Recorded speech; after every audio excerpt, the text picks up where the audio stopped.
আসসালামু আলাইকুম সুপ্রিয় দর্শক মণ্ডলী।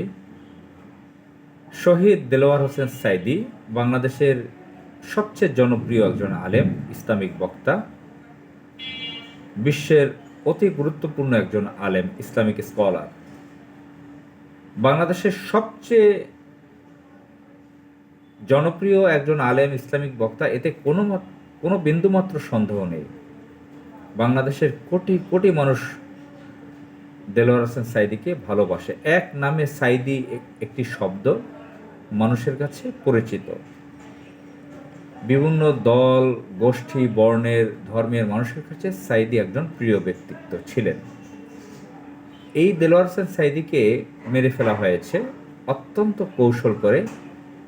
ভারতীয় এজেন্ট গোষ্ঠী আওয়ামী লীগ, তারা রাষ্ট্র ক্ষমতায় 15.5 বছর অবৈধভাবে ছিল। এই অবৈধভাবে রাষ্ট্র ক্ষমতায় থেকে তাকে মেরে ফেলেছে ইনজেকশন পুশ করে। আপনারা দেখেছেন ভিডিওতে, তাকে বিএসএমএমইউ, যেটা পিজি হসপিটাল হিসেবে পরিচিত, এখানে গাজীপুর থেকে নিয়ে আসা হয়েছে। নিয়ে এসে তাকে ইনজেকশন দিয়ে মেরে ফেলা হয়েছে। তো যাই হোক, দেলোয়ার হোসেন সাঈদী জীবিত থাকা অবস্থায় প্রায় 50 বছর তিনি ইসলামের দাওয়াত দিয়েছেন, কোরআনের দাওয়াত দিয়েছেন, বিভিন্ন জায়গায় মাহফিল করেছেন। মাহফিল ওয়াজের জগতে দেলোয়ার হোসেন সাঈদীর রেকর্ডকেও ভাঙতে পারেননি বাংলাদেশে। 13টা বছর তিনি কারাগারে ছিলেন। তাকে মেরে ফেলার জন্য সকল ব্যবস্থা ছিল সেখানে। আপনারা জানেন, তাকে মেরে ফেলার জন্য কত কিছু করা হয়েছিল। শেষ পর্যন্ত তাকে ইনজেকশন পুশ করে মারল। তারা অন্য উপায়ে মারতে না পেরে তাকে ইনজেকশনে মেরে ফেলেছিল। তো যাই হোক, তিনি আমার এলাকার মানুষ। এলাকা বলতে তার জেলা বিভাগ আলাদা, আমার জেলা বিভাগও আলাদা, কিন্তু খুব কাছাকাছি তার বাড়ি। আমার বাড়ি খুলনা বিভাগ, বাগেরহাট জেলা, মোড়লগঞ্জ উপজেলা। ওনার বাড়ি হচ্ছে বরিশাল বিভাগ, পিরোজপুর জেলায় জিয়ানগর এলাকায়, যেটা আমাদের মোড়লগঞ্জের বাড়ি থেকে 10 নম্বর ইউনিয়ন থেকে খুবই কাছাকাছি। তো একজন ইসলামিক ব্যক্তিত্ব হিসেবে তাকে ছোটবেলা থেকে ভালোবাসি। বক্তা হিসেবে আমাদের আত্মীয় স্বজন, পাড়া প্রতিবেশী অনেকেই ওনাকে ভালোবাসতেন। এই মরহুম আলেমকে নিয়ে অনেকে অতি আবেগ ঢালেন, এটা অত্যন্ত দুঃখজনক ব্যাপার। শহীদ দেলোয়ার হোসেন সাঈদীকে নিয়ে অতি আবেগ ঢালেন বাংলাদেশের বিভিন্ন জায়গার মানুষ। একজনকে দেখেছি সিলেটে, দেলোয়ার হোসেন সাঈদীর যেভাবে দাড়ি রাখতেন, যেভাবে মাথায় টুপি দিতেন, যেভাবে পোশাক পরতেন, তিনি সেই ধরনের পোশাক পরেন, সেইভাবে চলার চেষ্টা করেন। যেমনটি আমরা দেখেছি শেখ মুজিবুর রহমানের যেভাবে চুল রাখতেন, মুজিব কোট পরতেন, মোস গোফ রাখতেন, এই ধরনের একজন ব্যক্তিকেও আমরা দেখেছি আওয়ামী লীগের মধ্যে। আবার আমরা সম্প্রতি লক্ষ্য করেছি শহীদ দেলোয়ার হোসেন সাঈদীর নামে আল্লামা সাঈদী ফাউন্ডেশন রয়েছে। আমরা জানি এই ফাউন্ডেশনে ইফতার মাহফিল হয়েছে বড় আকারে। সেখানে দেশের বিভিন্ন আলেমদের, বিভিন্ন বয়সের আলেমদেরকে দাওয়াত করা হয়েছে। সেখানে আমরা ভিডিওতে যেটা দেখতে পেলাম, অনেক আলেমগণ এবং সাঈদীর 2 পুত্র তারা দাঁড়িয়ে সাঈদীকে সালাম জানিয়েছেন সুরে সুরে। সাঈদী তোমাকে সালাম জানাই, কোট আনকোট। তো সেখানে বিতর্কিত এবং আলোচিত তারেক মনোয়ার, তিনিও ছিলেন, যাকে নিয়ে অনেকে জোকস করেন, অনেকে তার ব্যাপারে অনেক বিরূপ মন্তব্য করেন,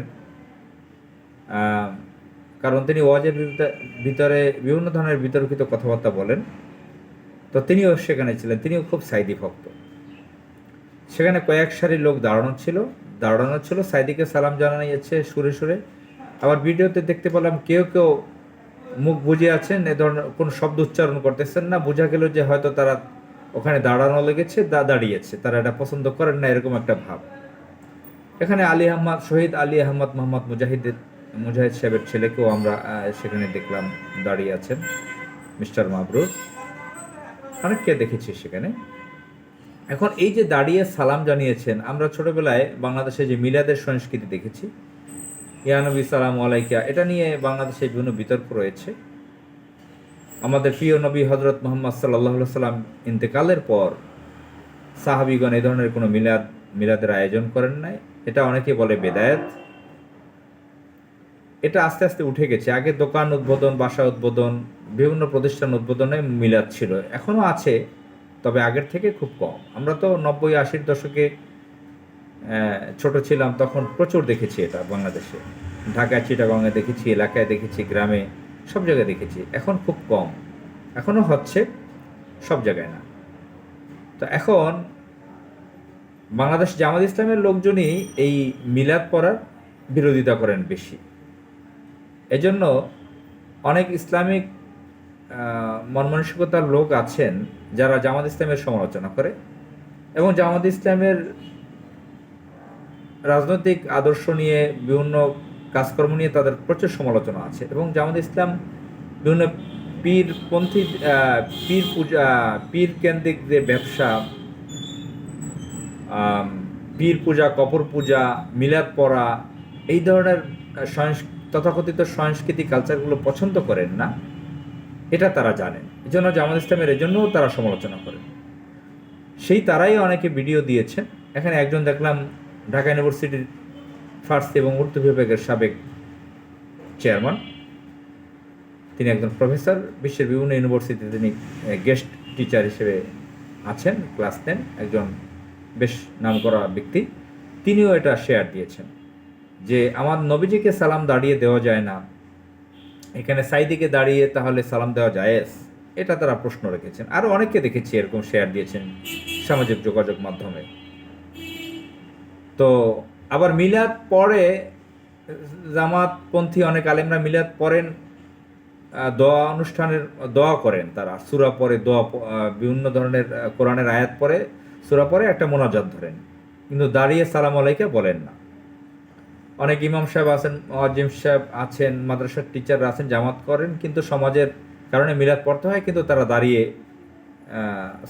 পড়েন না। তো এটাও তাদের সমালোচনা আছে জামাত বিরোধীদের। তো যাই হোক, আমি বলতে চাই যে শহীদ দেলোয়ার হোসেন সাঈদীর জন্য আপনারা দোয়া করেন। তিনি একজন মানুষ ছিলেন, তারও দোষ ত্রুটি থাকতে পারে, তিনিও একজন মানুষ। মহান আল্লাহ তাআলা তাকে জান্নাতুল ফেরদৌস দান করুক, শহীদি মৃত্যু কামনা করুক, তাকে কবুল করুক। তিনি অবশ্যই শহীদ হয়েছেন বলে আমরা মনে করি। আমি তার ওয়াজ এখনও রেকর্ড বক্তব্য শুনি, আলোচনা শুনি, খুবই ভালো লাগে। আমার জীবনে এর মতন ভালো বক্তা মাহফিলের জগতে আর দেখিনি। আরও 100 বছরে কেউ দেখবে কিনা আমার জানা নেই। এতটা ক্যারিশমেটিক, এতটা আকর্ষণীয় বক্তা ছিলেন। তো যাই হোক, মানুষ মৃত্যুর পর অনেক ভালো ব্যক্তিদেরকে নিয়ে বিতর্ক তৈরি করে কিছু অতি ভক্ত, অতি আবেগী মানুষ। দেলোয়ার হোসেন সাঈদীকে নিয়ে অতি আবেগ ঢালতে দেখি জায়গায় জায়গায় বিভিন্ন জনে। এই যে দাঁড়িয়ে সালাম জানানো, এটা জায়েজ বা না জায়েজ, এটা নিয়ে আমি আলোচনায় যাচ্ছি না। যারা ভালো আলেম তারা জানবেন। তবে এ ধরনের কাজ না করাই ভালো, আমি উত্তম। তাহলে সাঈদীর থেকে কি নিজামী কম বড় আলেম? হয়তো ওই ধরনের বক্তা ছিলেন না, অত জনপ্রিয় ছিলেন না। তিনি এত বড় ইসলামী আন্দোলনের প্রধান নেতা ছিলেন, আমিরে জামাত ছিলেন। তাকে কি হে নিজামী তোমাকে সালাম জানাই, এগুলো কি শুনেছি? বা মওদুদি, বিশাল জামাত ইসলামের এই সংগঠনের প্রতিষ্ঠাতা, তাকে কীভাবে সালাম জানানো হয়? তো যাই হোক, আমরা অতি বাড়াবাড়ি, অতিরিক্ত কিছু পছন্দ করি না। হজরত শাহজালাল রহমতুল্লাহ আলাইহি একজন ভালো আলেম ছিলেন, ইসলামিক আন্দোলনের নেতা ছিলেন। তাকে নিয়েও আমরা দেখি যে অনেকে শিরক করতেছেন। এগুলো বন্ধ করতে হবে। লক্ষ লক্ষ কোটি কোটি মানুষ তাকে নিয়ে শিরক করার চেষ্টা করেন, সেখানে কবর পূজা করেন। তো মাওলানা, আমি শহীদ দেলোয়ার হোসেন সাঈদীর ব্যাপারেও আমরা বলতে চাই যে অতিরিক্ত বাড়াবাড়ি যাতে না হয়। এমনিতেই আল্লামা ব্যবহার, মাওলানা ব্যবহার নিয়ে রয়েছে বিতর্ক। আজ পর্যন্ত বাংলাদেশের আলেমরা এটা পরিষ্কার করতেছেন না মাওলানা, আল্লামা ব্যবহার করা কতটুকু যৌক্তিক। তো যাই হোক, শহীদ দাবি করতেছি, শহীদ বলতেছি, তাকে মেরে ফেলা হয়েছে আমরা জানি। শহীদ দেলোয়ার হোসেন সাঈদীকে মহান আল্লাহ তাআলা ক্ষমা করে জান্নাতুল ফেরদাউস দান করুক, আর আমাদের শুভবুদ্ধির উদয় হোক।